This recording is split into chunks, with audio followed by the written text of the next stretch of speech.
Hey everybody, I'm already starting my page. Today I'm creating an art journal page in that smaller sketchbook that I've shared already in one of my past videos. It's the Canson Graduate in the A6 format. It's a drawing sketchbook and I think it has around 160 GSM if I'm not wrong. And I'm using stamps from our Mix It Up #4 stamp set together with StazOn ink and black, and I just add a little bit of texture to my background so that there is already something going on. I'm planning to work with distress inks in this journal because it's a really lovely paper to work with distress inks. They don't bleed through the other side, which I really like. And I also like the size of the book because it's not too big and you can create really nice pages with some stamps. As always, I try to write the names of the inks I'm using, the colors, into the video description because I never have all of them in mind when I do the editing of the video. And I'm using these makeup sponges again to blend the ink to the background. I really like this technique and I have not used it a lot in the past, but that was maybe just because I didn't have a good art journal to work with distress inks directly on the paper.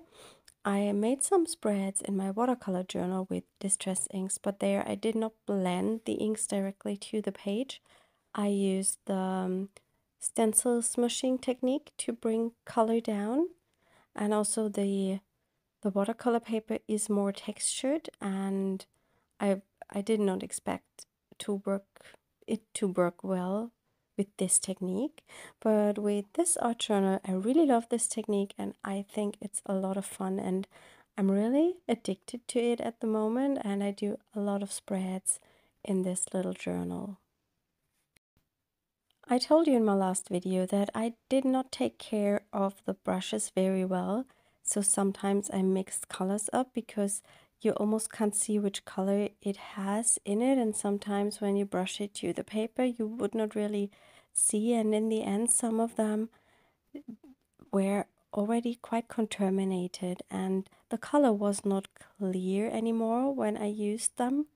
So I decided to wash them, and then a lot of ink came out of them, and I was afraid that when they are dry, the ink will be from the inside to the top and they would still be messy, but I am happy that wasn't the case. They are quite like new now, and I will now take more care to separate the colors and maybe mark them so I know which brush carries which color. I made kind of a rainbow color spread, not really a rainbow, but they are bright and vibrant colors, something I really love. And to create some texture on the background, I'm using that heart stamp from the Mix It Up #6 stamp set, and I just spritz it with water and then I stamp it to the background. And the distress inks will react with the water and give me that nice heart pattern on the page. I'm just doing it to bring in more texture and interest. And I really like that technique, and I think it might also be really cool for a card background.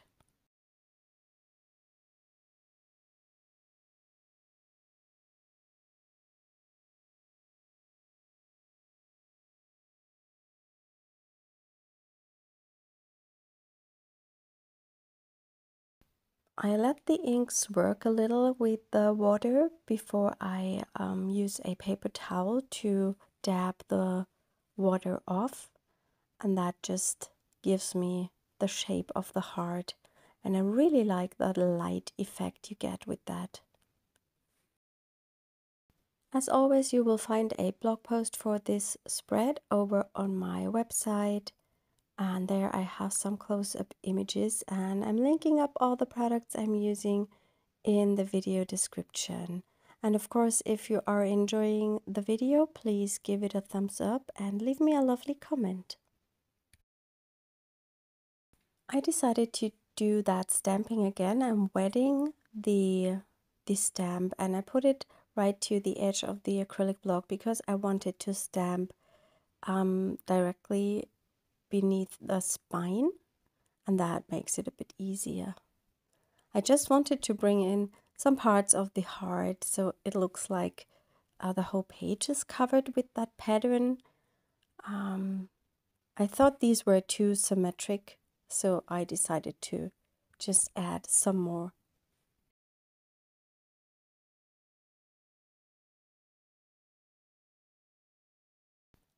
I'm now doing the same thing with that little star stamp from the Mix It Up #4 stamp set. I spritzed water to my glass plate and I'm dipping the stamp into the water and then I stamp onto the page.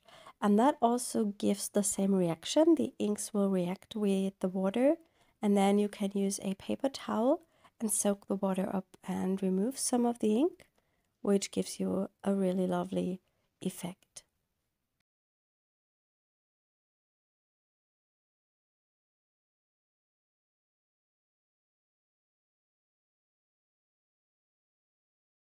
I'm also adding some extra droplets of water with the Distress spray bottle. Not too many, just a few to bring in some texture to the areas where I haven't added any stamping. I let the page dry and here you can see that the droplets also have reacted with the inks. And now I'm stamping the stars again with a Distress Oxide ink. I think this should be the either peeled paint or crushed olive. I believe it's the same green that I've used in the Distress ink version.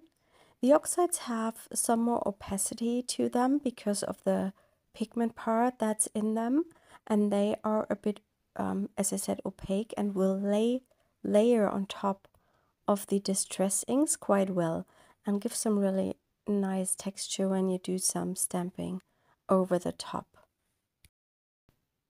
I'm now making some white splatters with that Art Graf tailor shape crayon. I use it all the time. I will link it up in the video description. And I'm heat setting this with my heat tool because I'm afraid that too much of the ink will bleed into the white and then it will no longer be white. And when you heat set it, it has a chance to dry more quickly so the ink does not bleed into the white as much. Here you see me stamping some collage papers. I put some papers from a scrapbooking paper pad out and I'm stamping them with images from our Mix It Up stamp sets so I can then later use them as collage paper. And I wanted to have some more pastel-y pinkish and so on collage paper for the art journal page to layer a few bits of it underneath my focal image. And that's what I'm doing here. I'm stamping these papers. It's way too much, but then I have something to work with in the future.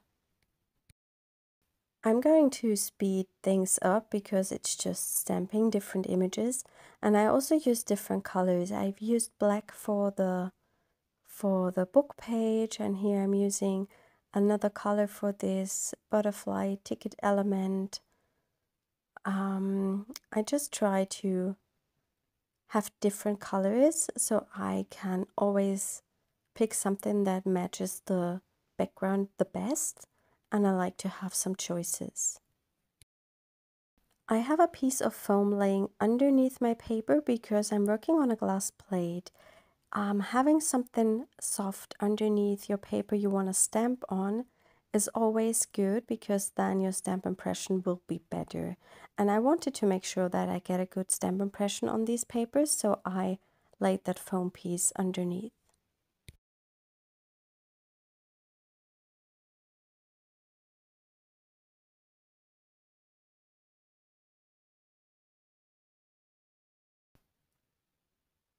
I'm back on my page and I wanted to add even more stamping because the one I did at the beginning is a little, it's visible, but it's not as present. and I wanted to bring in a little bit more contrast, and I decided to stamp kind of a frame around the page with one of the stamps. I think it's on the Mix It Up 5 stamp set. And I'm stamping a border. It's always a bit tricky to stamp close to the spine of the book. So I'm placing the stamp directly to the edge of the acrylic block. And I'm also masking off the stamping that I've just done, so it does not overlap.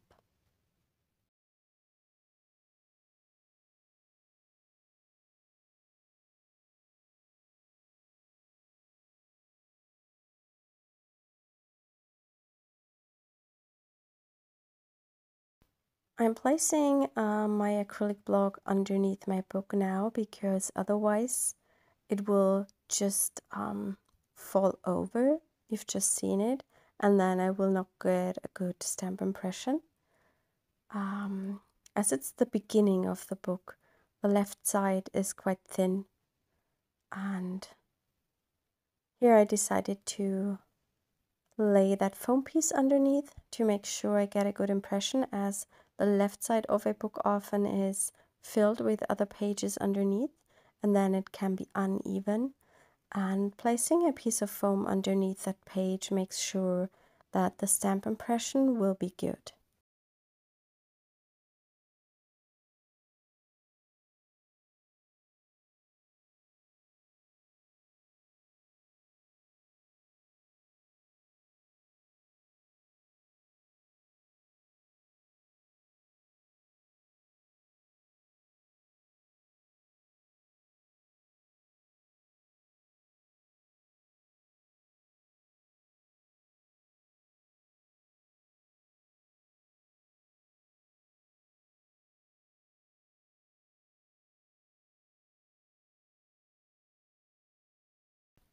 For my focal image, I wanted to use one of the Doodle Flowers leaves, and I have cut it out and inked it up with distress inks. I just smushed the ink to my glass plate. I think I used a picked raspberry, and then I dipped the leaf in. And the leaf was stamped with black VersaFine clear ink and embossed with clear powder. I'm now going to adhere this on top of some bits of the collage papers I have prepared, and I'm just going through the papers to see which colors I like together, and then will just tear them some bits some bits and pieces of those papers to adhere them underneath that leaf.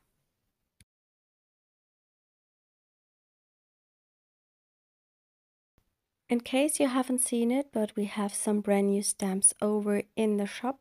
We have a new Christmas tree stamp set. We have 4 new stencils, and they are all 10% off until tomorrow. So jump over and have a look at them.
Whilst I laid out these collage papers, I recognized that I did not like the pink leaf and that I wanted to have a green one.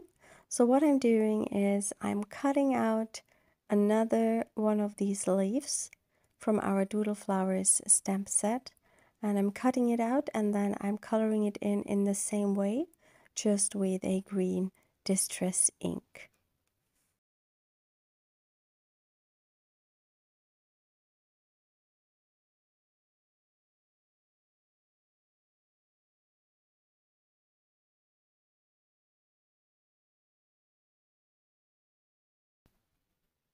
I'm now adhering all the elements that I've arranged before. I'm using my Tombow glue stick for that, and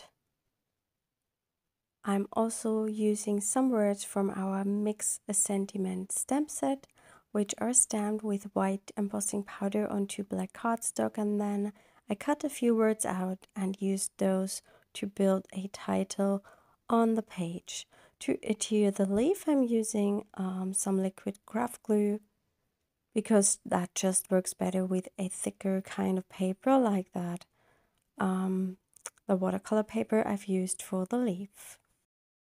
My page is done for today. Here is a close-up image. I hope you liked that video, and I wish you a wonderful weekend. Bye.